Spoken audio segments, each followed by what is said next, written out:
voy a platicar.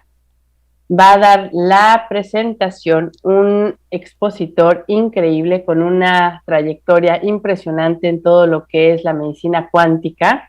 Él es el doctor Edgar Villanueva Martínez. Él es presidente de Conciencia y Tecnología de Corporation USA México, fundador del Centro Complement Medicina Integrativa y Complementaria. Es naturópata certificado por la Universidad de Canway, Cuba, distribuidor de los sistemas de análisis y tratamiento de Time Weaver. Quien no sepa o no había escuchado de Time Weaver, es nuestra empresa padre, de donde surge Healy, es toda la interfase, es de Time Weaver, ¿ok? Que ya lleva más de 2 décadas de existir.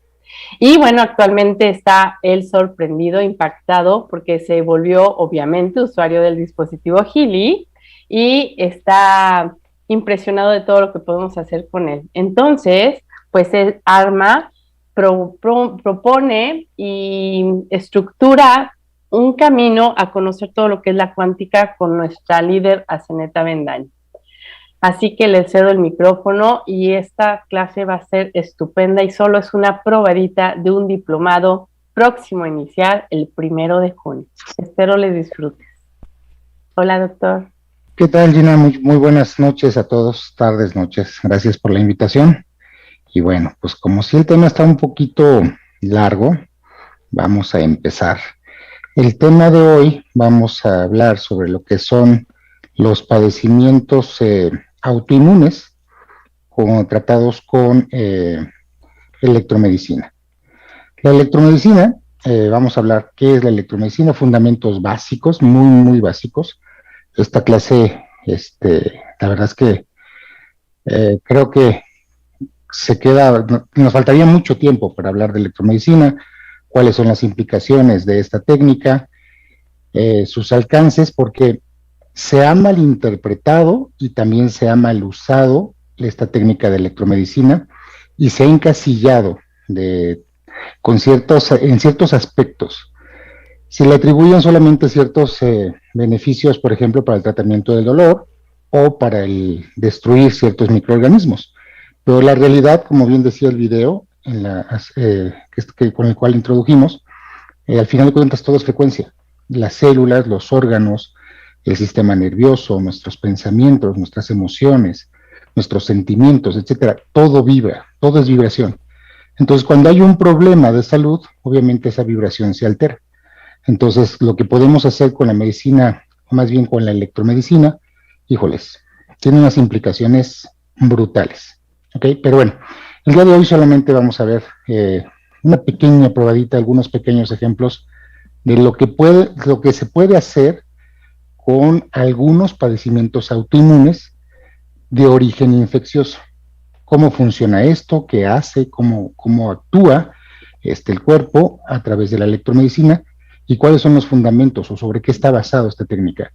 No vamos a hablar en esta ocasión de sus fundadores, ni de la historia, ni de sus restricciones, ni de su método de aplicación, etcétera. O sea, hoy no vamos a ver eso. Vamos a ver solamente cómo funciona la electromedicina en padecimientos autoinmunes de origen infeccioso o tóxico. Bien, pues vamos a empezar. Sí se ve la pantalla, ¿verdad, Dani? Sí, perfecto. Muchas gracias. Bien. Perfecto. Bueno, pues para los que me conocen, ya saben que a mí me gusta apoyarme con Dani para que me ayude aquí con la lectura. Por favor, Dani. Un gusto, doctor.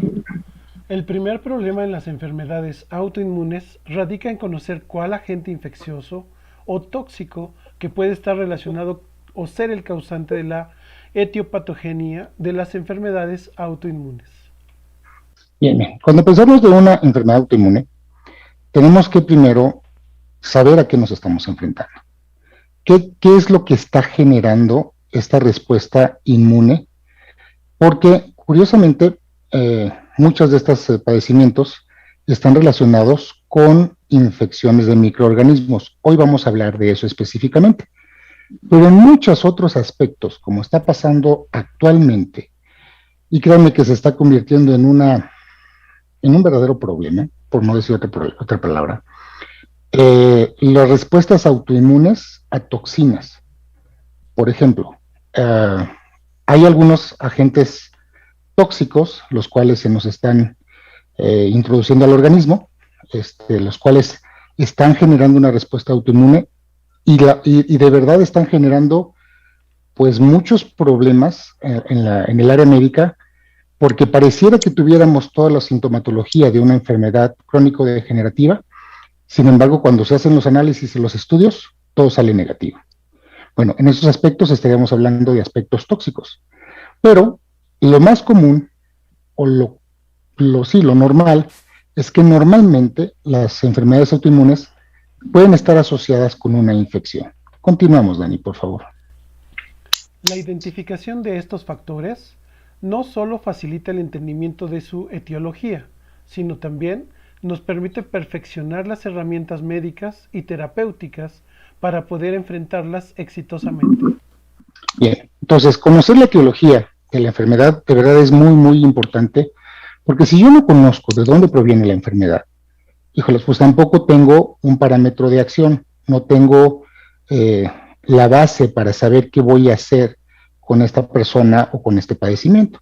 Entonces, cuando hablamos de enfermedades autoinmunes, obviamente estamos pensando automáticamente en el sistema inmunológico. Es decir, el sistema inmunológico es el problema y es el que hay que atender. Actualmente, en la medicina convencional hay muchas maneras de manejar este tipo de problemas, ¿no? Pero uno de ellos, muy común, son los inmunosupresores en algunas condiciones de enfermedades autoinmunes. Pero bueno, vamos a leer esta parte, Dani, por favor. Por ende, cuando hablamos del sistema inmune, la primera función que recordamos es la de protección contra los agentes infecciosos, pero esta no es la única ni la más importante de sus funciones, cuyo verdadero y más importante objetivo es la inmunovigilancia. Bien, fíjense, al final de cuentas, cuando nosotros vemos, cuando nuestro organismo está siendo atacado e invadido por algún microorganismo ajeno, la respuesta del sistema inmunológico es detectarla, porque su función es la inmunovigilancia, es decir, está al tanto de todo lo que está pasando con nuestro organismo, y su reacción automática es identificar, y si es un agente ajeno y lo considera patógeno, entonces lo ataca. ¿Ok? Esa es la función al final de cuentas del sistema inmunológico. Pero continuemos, por favor, Dana.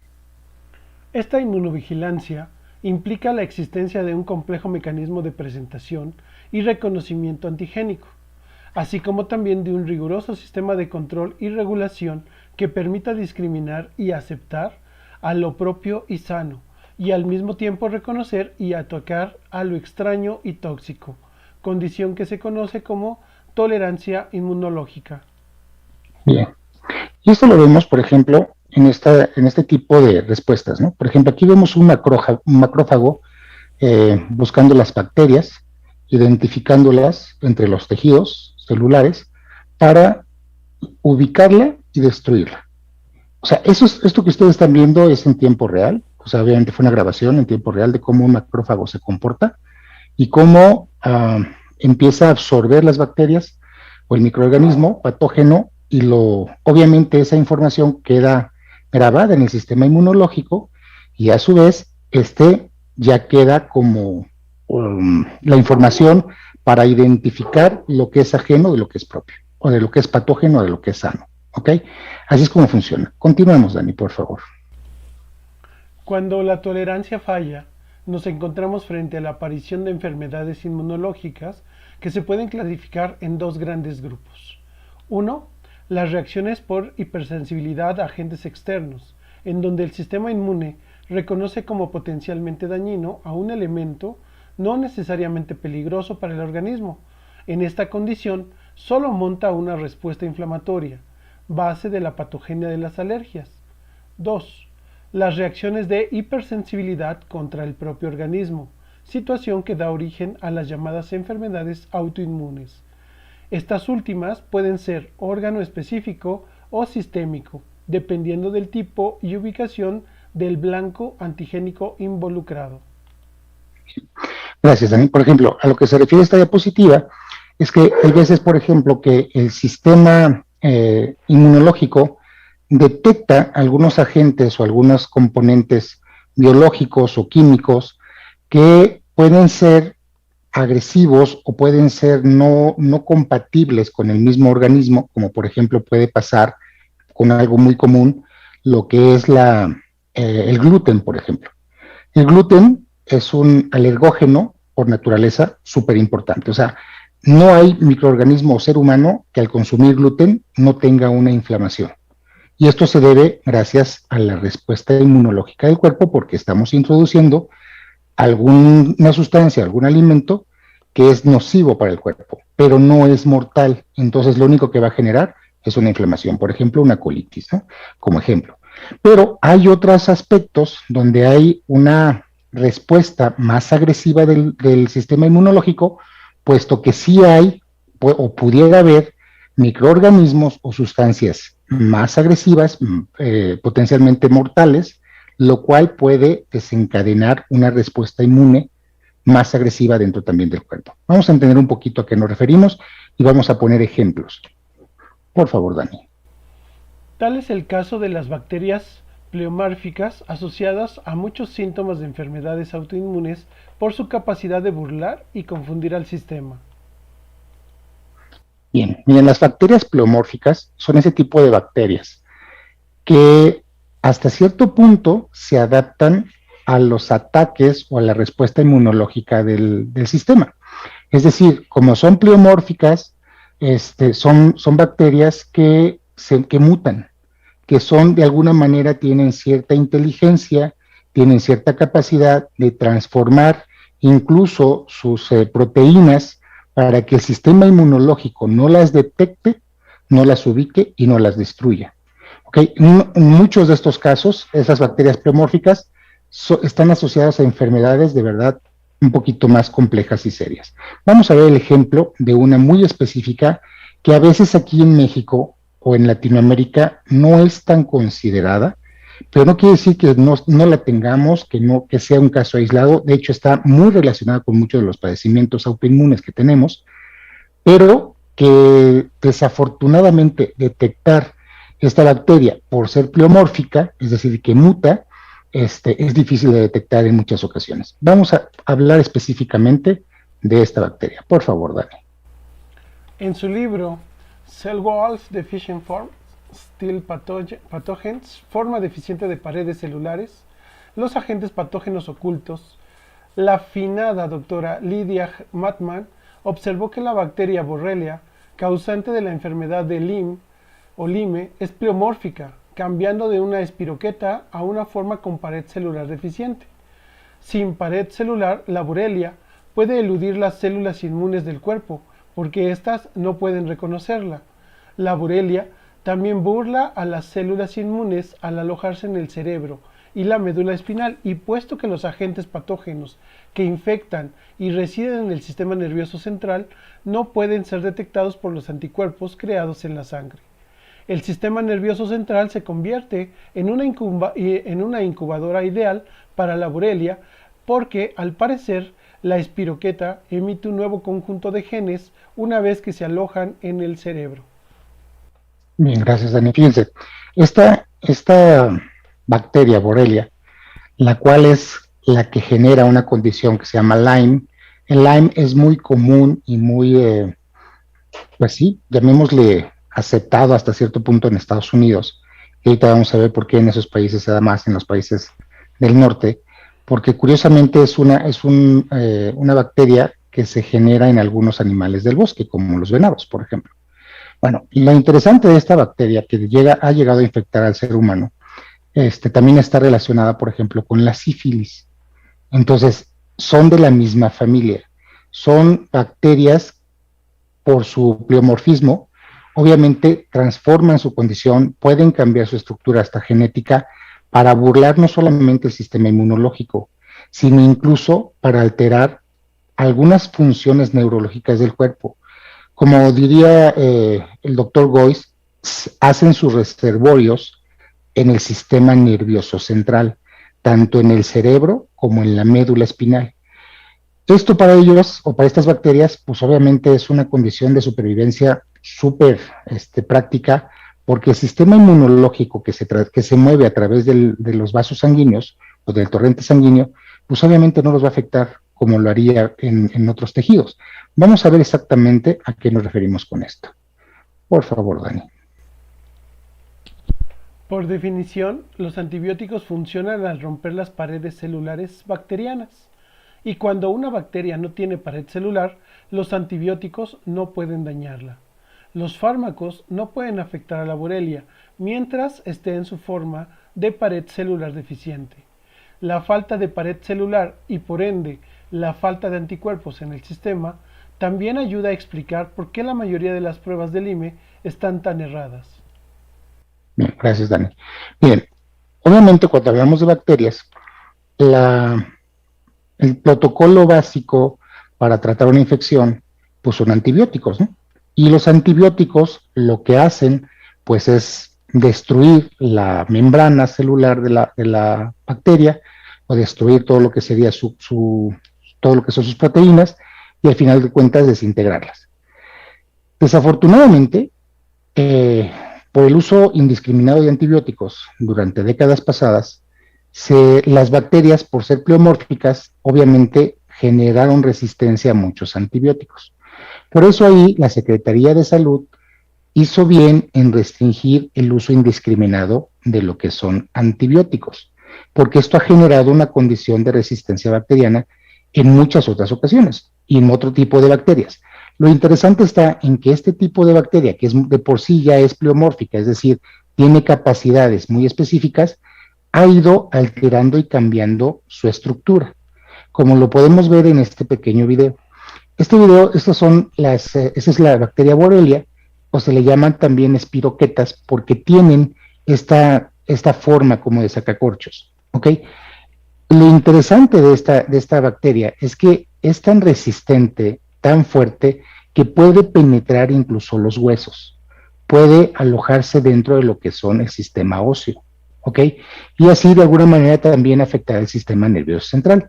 Y como decíamos, como son pleomórficas, pueden cambiar y alterar su ADN. Entonces, obviamente el sistema inmunológico, al no tener la nueva información, no las detecta como una amenaza y estas hacen de las suyas en el microorganismo, en el huésped. Y obviamente esto no solamente tienen esa capacidad, sino que también generan condiciones para que el sistema inmunológico no pueda atacarlas como lo estamos viendo ahí. Esta parte donde literalmente pueden estar de una forma protegida, seguras, dentro de un entorno donde ni siquiera el sistema inmunológico o los fármacos puedan llegarlas a atacar. Y esto obviamente es un problema de verdad muy severo para el enfermo, porque las condiciones que generan este tipo de infecciones son o pueden llegar a ser mortales. Pero el problema es que el proceso crónico degenerativo que esta enfermedad puede generar es lento, pero de mucho dolor. Vamos a ver algunas condiciones. Lo que ustedes están viendo ahí, literalmente como decíamos, como llegan al sistema neuronal, al sistema nervioso, generan ataques al sistema neuronal, y esto también no solamente genera problemas en los aspectos fisiológicos del cuerpo, sino también en los aspectos nerviosos e incluso, mentales. ¿Okay? Puede generar problemas de inflamación articulares, como lo estamos viendo en esta diapositiva, y entre muchos otros aspectos. Por favor, Dani, ¿nos ayudas con esta parte, por favor? La Borrelia también está relacionada con la bacteria de la sífilis. Se le llama espiroqueta por su forma espiral o de sacacorchos. La Borrelia es tan poderosa que con solo girar puede penetrar el hueso. Esto explica el daño extremo a mamíferos y a aves que infecta. Bien, gracias, Dani. Bien, y curiosamente, una forma de transmisión de este tipo de bacterias es a través de las garrapatas. Lo que ustedes están viendo ahí es una garrapata, la cual es muy común, obviamente, repito, en zonas boscosas, pero sobre todo donde hay ganado y donde hay venados. Este tipo de bacterias genera estas condiciones. Por favor, Dani. La Borrelia se transmite por medio de varios insectos, incluyendo las garrapatas de venados y roedores. También mediante besos y otro tipo de contactos entre personas y animales. así como el contacto entre animales. La espiroqueta se ha encontrado en sangre, orina, fluido espinal y semen. Bien, fíjense, es muy transmitible este tipo de enfermedades, ¿no? Desafortunadamente, eh, normalmente los jóvenes, por ejemplo, que pueden llegar a tener una vida social muy activa e incluso en algunos aspectos hasta promiscua, pueden estar generando infecciones de este tipo. Muchos, afortunadamente, por tener un buen sistema inmunológico, pueden tener este tipo de infecciones controladas. Pero esto no quiere decir que tarde o temprano, cuando una persona empieza a tener una inmunodeficiencia, por algunos aspectos como tan básicos como el estrés, por ejemplo, o el sedentarismo, obviamente el sistema inmunológico empieza a bajar y entonces las infecciones que fueran acumuladas durante mucho tiempo y estuvieron ahí inertes empiezan a activarse nuevamente. ¿Qué es lo que puede generar la Borrelia en el aspecto de la enfermedad específicamente de Lyme? Veámoslo, por favor. Adelante, Dani. Los síntomas típicos de la enfermedad de Lyme son fatiga crónica, dolor intenso en articulaciones, huesos y músculos, incluyendo el corazón, fiebre, ceguera, sordera, agrandamiento del hígado y el vaso. Muchas personas con esta enfermedad reportan dificultades para pensar, pérdida de habilidades cognitivas y de memoria de corto plazo. Continuemos, por favor. Sin duda alguna, los muchos síntomas devastadores de la enfermedad de Lyme se deben a la habilidad de la bacteria de inducir respuestas complejas de inflamación y autoinmunidad en cualquier parte del cuerpo. Es por ello que con frecuencia se les diagnostica a personas que presentan enfermedades de Lyme un sinnúmero de otras condiciones como enfermedades autoinmunes, incluyendo lupus, artritis reumatoide, problemas cardiovasculares, entre ellos angina, insuficiencia cardíaca y ritmo cardíaco irregular, trastornos neurológicos como esclerosis amiotrófica lateral, parálisis de Bell, esclerosis múltiple, Parkinson, distrofia refleja simpática, entre otros, y enfermedades psiquiátricas como autismo y esquizofrenia. Gracias, Dani. Bueno, ¿cuántas enfermedades autoinmunes que aparentemente pudiéramos estar sufriendo están mal diagnosticadas porque no se relacionan con una infección por una espiroqueta, por ejemplo? ¿Ok? Ese es un ejemplo. A veces, obviamente, cuando ya no hay un diagnóstico específico, dice, bueno, tienes un padecimiento autoinmune. Estos padecimientos autoinmunes, aunados a una inmunodeficiencia, pues todavía la situación se complica, ¿no? Hay otros aspectos que están relacionados con las enfermedades autoinmunes, pero, repito, que pueden estar asociadas en su origen por una infección bacteriana. Continuamos, Dani, por favor. Los médicos han descubierto que muchas personas que sufren de la enfermedad de Lyme también pueden presentar hipotiroidismo, el cual se reduce a la función inmunológica, haciéndonos más propensos a contraerla. Pero por otro lado, la espiroqueta Borrelia y o sus toxinas también podrían poner en peligro a la misma glándula. La constitución del individuo, junto con receptores celulares específicos de las sensibilidades del sitio, ayuda a determinar los síntomas que presentarán. En algunos casos, la enfermedad de Lyme puede llevar a la muerte. El pobre historial de tratamientos con antibióticos, además de la escasez de pruebas precisas para la enfermedad de Lyme, hacen que esta enfermedad sea muy difícil de tratar.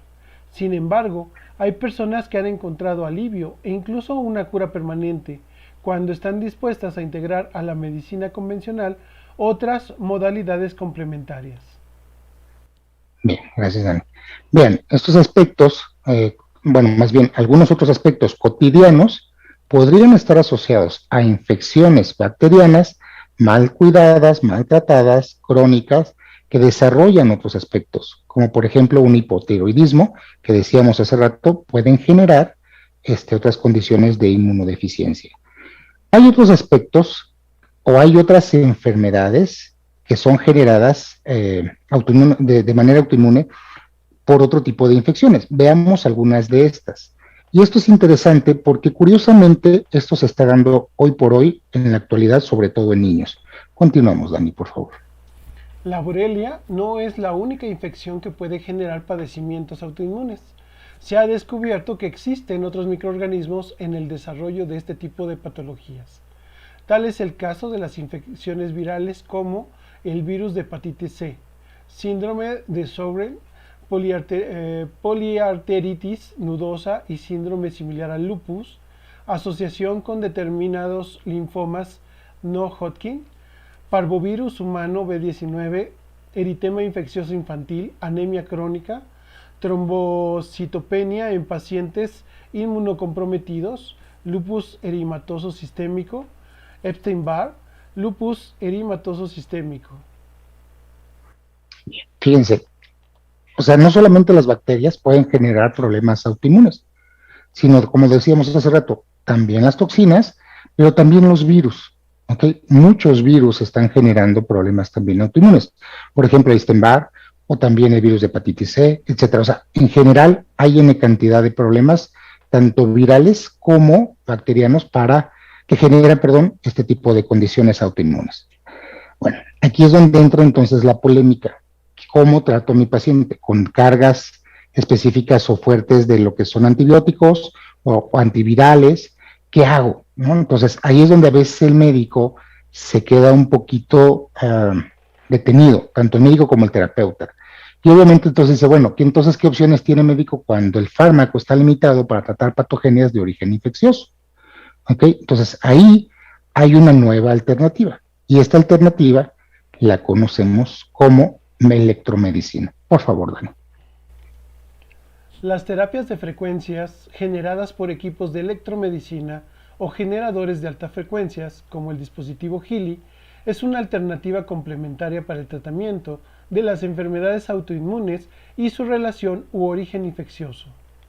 Bien. Fíjense, la electromedicina, desafortunadamente, como decíamos al inicio de esta charla, está muy relacionada con el tratamiento del dolor. De hecho, se recomienda mucho para tratar las dolencias de los problemas autoinmunes. Lo interesante es que la electromedicina hace mucho más que esto. Obviamente depende mucho de la técnica, del dispositivo, del rango de frecuencia, del tipo de onda, etcétera. Son varios factores que se tienen que considerar para que un dispositivo de electromedicina no solamente me controle el dolor, sino que erradique la causa infecciosa que está asociada a este problema autoinmune. ¿Qué quiere decir esto? Pues que con electromedicina podemos hacer el trabajo que haría tanto el antibiótico como los antivirales. ¿Ok? Y haría también el trabajo de lo que hacen los corticoides al desinflamar, pero sin el efecto adverso de bajar o de generar una inmunodeficiencia. Vamos a ver un ejemplo de una persona. En lo personal tuve el gusto de conocerla y nos platicó su propia historia. Por favor, Dani. Después de casi 3 años de tratamientos médicos para la enfermedad de Lyme, estaba totalmente libre de dolor con solo 3 meses de uso de terapias de frecuencias. En 2003, por el piquete de garrapata en mi cuero cabelludo, situación que no es una experiencia poco común en la zona boscosa donde vivo, en Wisconsin, yo ya tenía dolor crónico de artritis reumatoide, que había soportado durante muchos años. Al principio, pensé que mis primeros síntomas de dolor eran el resultado de una mayor inflamación de mi artritis, pero comencé a experimentar fatiga, escalofríos y dolores de cabeza también. Muchos meses más tarde finalmente fui al reumatólogo y los resultados del análisis de sangre demostraron que ahora tenía la enfermedad de Lyme, además de la artritis reumatoide. La enfermedad de Lyme progresó hasta afectar mi sistema nervioso central y apenas podía caminar. Me pusieron antibióticos durante más de 2 años y luego antibióticos vía intravenosa durante 13 semanas. Al final de esos pocos años, yo estaba a lo mucho 70% mejor. Frustrada de que después de 8 meses más no había tenido mejoras, empecé a hacer mi propia investigación. Aprendí sobre la terapia de frecuencias a través de curas naturales. Estaba muy interesada y encontré un centro de bienestar donde me aplicaron la técnica de bioelectroterapia. Después de solo 3 meses de tratamiento, Estaba libre de dolor tanto de mi enfermedad de Lyme como de la artritis. Nadie necesita sufrir de dolor crónico. Bien, fíjense, este es un caso de verdad sorprendente. Yo tuve la oportunidad de estar con Diane Brocker, ella ahora es terapeuta, y obviamente pudimos compartir varias experiencias. Su especialidad es precisamente con el uso de electromedicina para trabajar infecciones que generan problemas autoinmunes. Como ella misma mencionaba, la artritis reumatoide no era el problema era la infección de Borrelia que le había generado el Lyme y que a su vez esta había generado el problema de lo que es la artritis reumatoide.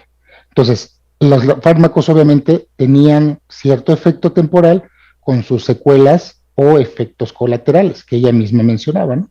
Sobre todo a nivel renal. Pero bueno, es uno de los muchísimos o miles o millones, incluso podríamos decir ya, de casos que se han podido sanar con el tratamiento de electromedicina. Pero bueno, ¿qué hay detrás de todo esto? ¿Por qué funciona? ¿Cómo es que hace la electromedicina tan grandes avances en la ciencia o en el tratamiento de enfermedades? Antes de empezar a explicar esta parte, cuál es el fundamento científico, me gustaría atender la pregunta de Luis Manuel. Adelante, Luis Manuel, por favor. Sí, no, nada más quería la pregunta. Bueno, creo que no se escuchó. Bien.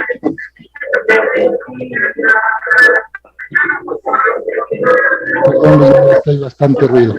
Vamos a ver cuáles son los fundamentos que hay detrás de toda esta técnica, que al final de cuentas, lo curioso es que son fundamentos de la física clásica.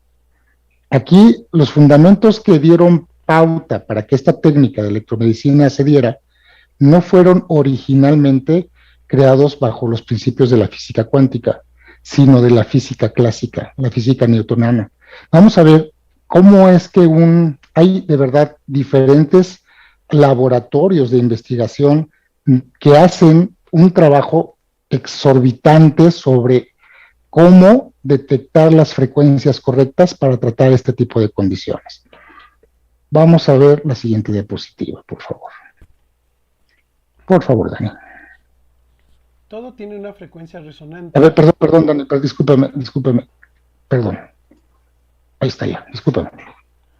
Todo tiene una frecuencia resonante, inherente o tasa oscilatoria. Un arquitecto competente sabe y considera desde este principio cuando diseña puentes y edificios. Si un puente o edificio es construido sin calcular su tasa oscilatoria, un temblor, huracán o un fuerte viento podrían hacer que la construcción vibre de manera constante en resonancia armónica durante largos periodos de tiempo y partes de este, si no toda la estructura se resquebrajará o colapsará por estrés estructural. Bien, fíjense, este tipo de aspectos que son calculados en la arquitectura y en la ingeniería, la tasa oscilatoria es una tasa oscilatoria que debe ser calculada en base a la estructura que se va a construir. Todo, absolutamente todo, tiene esa tasa oscilatoria mortal. Ahorita vamos a ver a qué nos referimos con esa tasa oscilatoria mortal. Pero la realidad es que, como ustedes lo vieron en el video, cuando un puente o un edificio no está bien calculado, simplemente una ráfaga de viento empieza a mover esa tasa resonante de la estructura, y lo único que va a pasar es que por estrés estructural va a colapsar. No hay nada que tenga estructura material o física que no tenga una tasa oscilatoria. ¿Okay? Absolutamente todo. Nosotros como personas, los microorganismos, absolutamente todo. Es decir, a veces podemos agarrar un vaso o una copa, le pegamos tantito en algún punto y ¡pum!, se rompe. Bueno, curiosamente, activamos esa parte de lo que es la tasa oscilatoria, donde está su punto endeble. Bueno, cuando nosotros queremos generar una condición de alterar esa estructura, lo podemos hacer con la resonancia, bajo los principios de la resonancia misma. De hecho, las leyes en general de protección civil prohíben que el ejército pase marchando sobre los puentes. porque precisamente pueden activar su tasa oscilatoria, esa parte de frecuencia resonante inherente de la estructura, la pueden hacer vibrar y va a pasar lo que vimos en el video. En base a estos principios físicos de la tasa o de la frecuencia resonante o tasa de oscilación, cuando nosotros tenemos ese entendimiento de los principios, entonces podemos, al final de cuentas, poner a vibrar a algún microorganismo específicamente bajo esa tasa oscilatoria y entonces descarabajarlo, es decir, destruirlo, sin necesidad de algún componente químico o alguna toxina. Ok, por favor, Dani, ¿nos ayudas? La ciencia ha descubierto que cada organismo tiene una onda oscilatoria definida y única. Al acercarnos a la frecuencia precisa del microorganismo, este comienza a vibrar e incluso a brillar cuando la frecuencia aplicada iguala su propia frecuencia energética. Esto, curiosamente, lo descubrió un inventor del cual ahorita no vamos a hablar mucho porque sería hablar bastante tiempo de él, que se llamaba Royal Raymond Rife. Este hombre era un científico que descubrió específicamente esta parte, que al poner a vibrar un microorganismo en su frecuencia correcta, lo interesante es que se iluminaban. Y veía que después de cierto tiempo, después de su iluminación, este microorganismo reventaba. Pero aquí la pregunta es, bueno, ¿cómo se hace actualmente este tipo de programas, de protocolos, para determinar cuál es la frecuencia específica para trabajar un microorganismo? Porque miren, lo interesante de este tipo de tratamiento, y es donde hay que tener conocimiento de lo que estoy usando o qué tipo estoy utilizando, es que no puedo pensar que todas las corrientes eléctricas van a destruir todos los microorganismos, sino cualquier equipo de generador de frecuencias o incluso el conectarnos a una batería podría destruir muchos microorganismos. Pero ¿por qué no pasa eso? Bueno, precisamente por lo que estamos diciendo. Cada microorganismo, cada estructura tiene su propia tasa oscilatoria. Entonces, lo que han hecho estos laboratorios de los cuales estábamos platicando es precisamente hacer una indagación ya con tecnología un poquito más moderna, de poner a vibrar, sí, literalmente ponen a vibrar, los iluminan y en base a esa resonancia de iluminación van detectando cómo responden los microorganismos. Algunas frecuencias, por ejemplo, hacen que los microorganismos se reproduzcan con mayor rapidez, pero hay otros que simplemente los inhiben y hay otros que los destruyen. Entonces, en base a ese tipo de estudios, es como nosotros podemos ahora tener protocolos de tratamiento con frecuencias específicas para trabajar un microorganismo específico. Es decir, no voy a utilizar las mismas frecuencias para tratar un parásito, a una bacteria, o a un virus, o a una larva, etcétera. O sea, depende qué es lo que yo quiera utilizar, es el tipo de frecuencia que vamos a utilizar.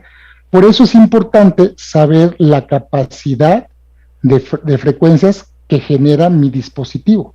Hay dispositivos que, por ejemplo, solamente alcanzan los 1000 Hz, otros los 10.000, otros alcanzan los 100.000, otros alcanzan los 250.000, pero hay equipos que alcanzan hasta los 5 millones de Hz. O sea, depende mucho de eso, el alcance que va a tener la terapia o la técnica de electromedicina para saber exactamente qué voy a utilizar para destruir microorganismos de manera específica. Porque aunque sean de la misma naturaleza, no va a responder, por ejemplo, el virus de la influenza no va a responder igual que el virus de la gripa, y también, según la cepa, también requiere de sus propias frecuencias, etcétera. O sea, hay toda una ciencia detrás de todo esto. Por favor, Dani, ¿nos ayudas con esta parte? ¿Cómo se determina la tasa oscilatoria de un microbio? Primero, se examinaban miles de muestras de microbios y cultivos de tejido de humanos y animales de laboratorio bajo el microscopio. Los microorganismos responden y se iluminan con su propia luz, mientras que el campo circundante permanece blanco. Finalmente, se aplican las frecuencias lentamente y se examina el portaobjetos para ver si se ha encontrado la frecuencia resonante o tasa de oscilación correcta. Correcto, gracias, Dani. ¿Qué es lo que platicábamos, no? Y este tipo de aparatos o de tecnología utiliza diferentes tipos de técnicas, ¿no? Una de ellas es la luz de plasma, que al final de cuentas solamente es poner a vibrar en el campo donde se encuentra el microorganismo, los pone a vibrar y entonces pueden irse leyendo o detectando cuáles son las frecuencias, quedan grabadas obviamente en softwares y se van aplicando o se van haciendo protocolos de tratamiento.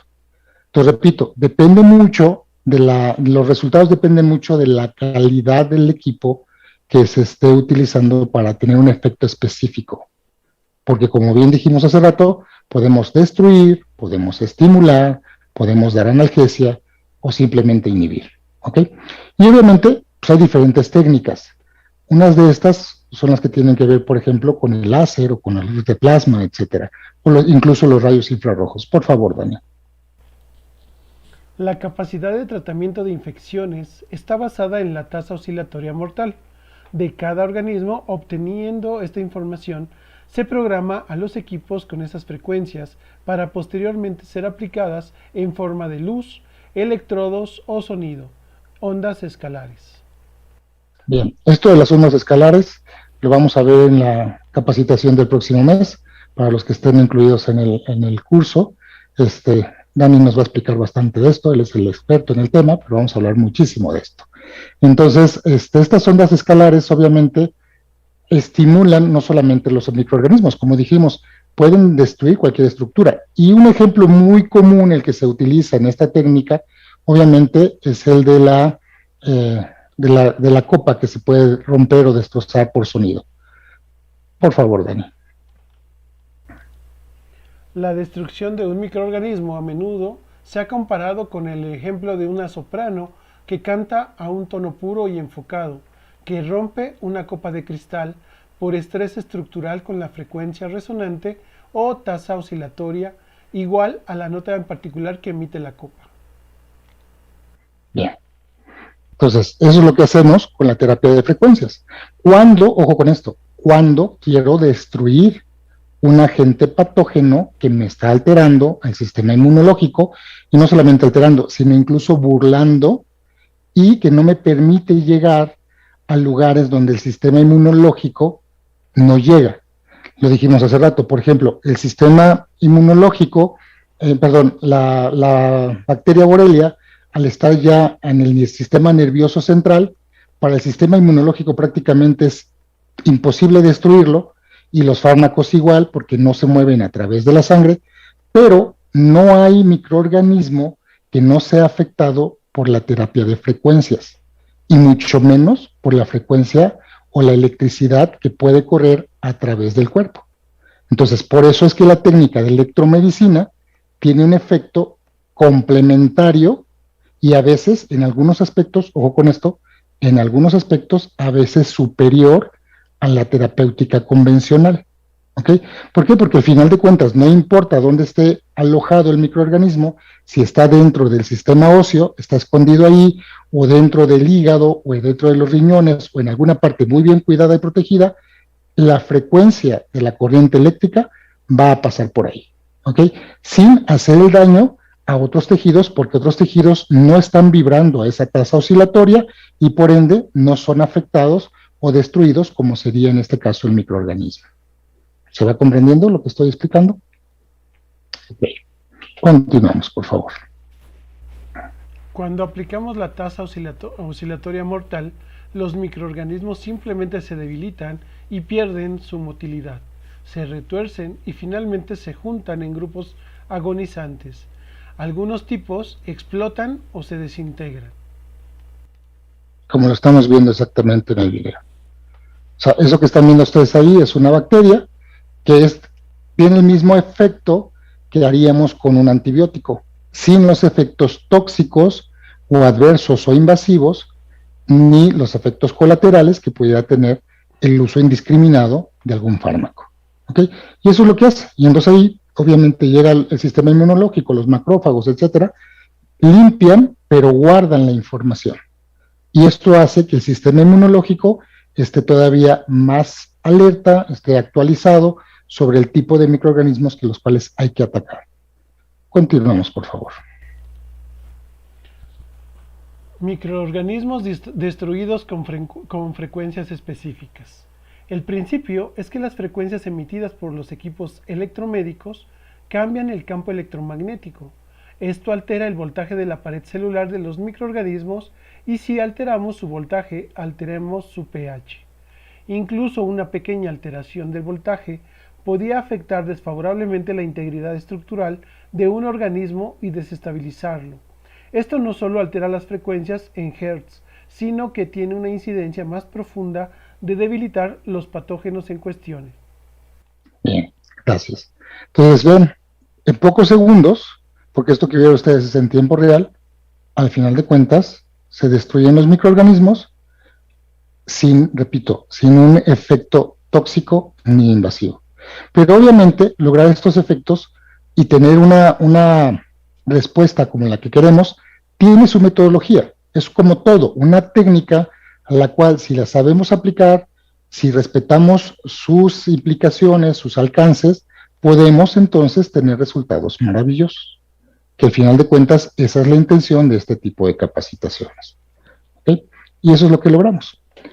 Continuamos, por favor. Bueno, pues creo que hasta aquí llega la presentación del día de hoy y pues agradezco mucho su atención.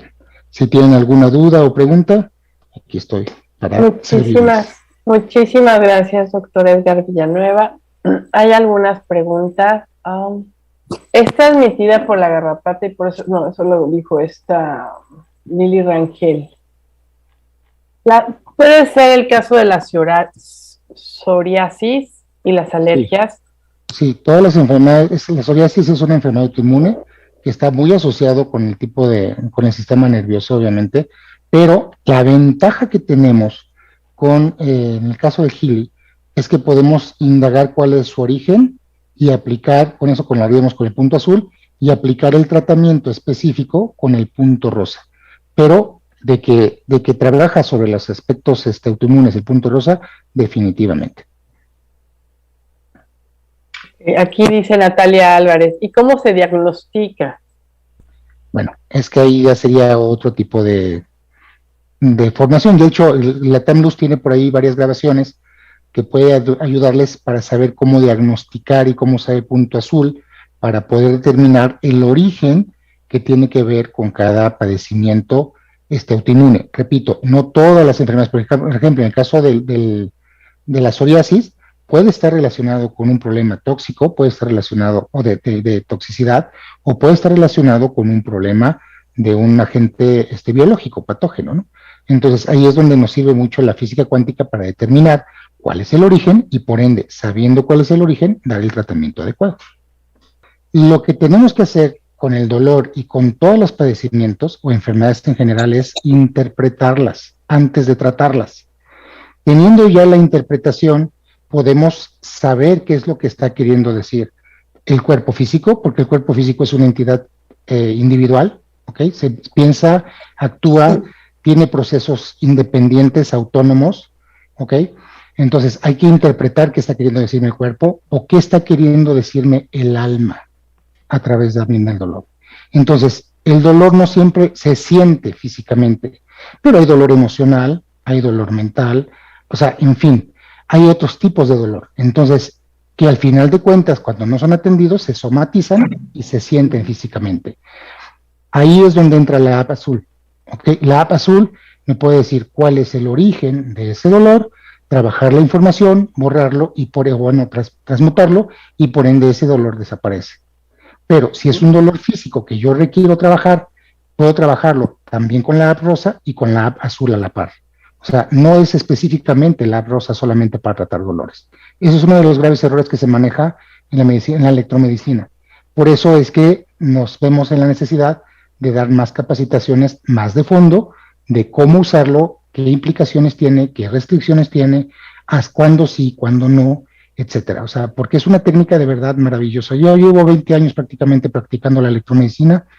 Híjoles, si yo con toda honestidad ya no tengo ni memoria de cuántos casos hemos tratado con éxito con esta técnica. O sea, me acuerdo cuando me platican, ¿no? O cuando me encuentro los enfermos, es que usted con los toquecitos me quitó este padecimiento y bla, bla, bla, bla, bla. O sea, pero ya no me acuerdo, yo ya no registro esas tantas técnicas, ¿no? ¿Ok?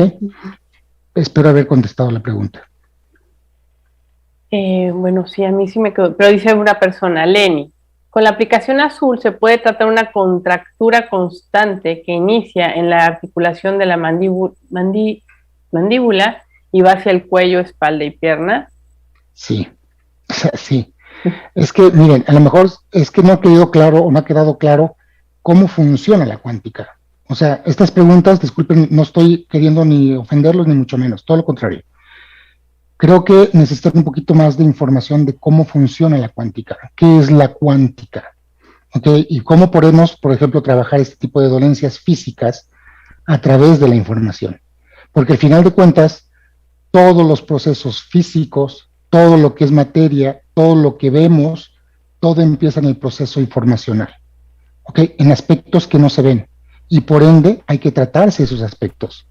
Entonces, puede trabajarse desde arriba hacia abajo o desde abajo hacia arriba. Entonces, pero de que funciona la física para quitar este tipo de padecimientos, indiscutiblemente. ¿Podrías poner una foto, doctor, de eso, cómo lo manejas? Cuando empieza la enfermedad, no empieza en el campo físico, sino donde se gesta. Sí, claro. Eso que manejas me encanta. Más, te voy a poner una que me mandó David, que a mí me gustó mucho más cómo lo hizo. Ok. Déjame la busco, permíteme. Gracias. Dice Cristina Jasso, mientras estoy muy preocupada porque ayer fui al hospital porque tuve diarrea y deshidratación. El médico me dijo que siguiera hidratándome, pero ahora estoy hinchada y ya se tapó.